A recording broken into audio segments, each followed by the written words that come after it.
některé cítí strach, nemají se kam schovat, musí bojovat. A co naše děti, ty si nemají kde hrát, některé nemají kde spát. Některé mají hlad, některé cítí strach, nemají se kam schovat, musí bojovat. Bože, prosím, odpoznám, každý den se tě ptám, co s náma bude dál, všude je tolik zla. Chci, aby se člověk změnil, aby si něco uvědomil. A já mám taky hříchy, prosím, abys mě jich zbavil. Snad nejsme pouhý omyl, snad si nad námi hůl nezlomil.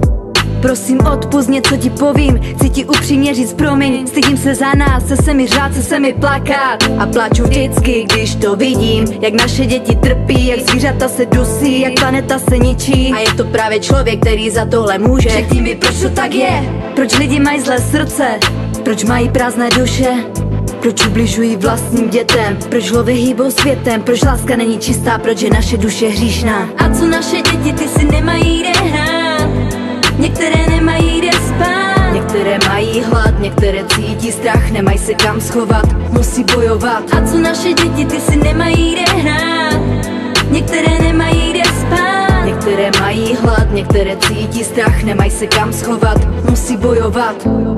Hej ty, doufám, že mě teďkom slyšíš, mluvím k tvému srdci, doufám, že to cítíš. Nikdy není pozdě něco změnit, otevři své srdce a nech lásku vejít. Musíme se spojit, musíme si věřit, musíme se chránit, naše děti učit. Náš čas se krátí, naše děti se trápí, budoucnost se blíží, sejdeme se v ráji.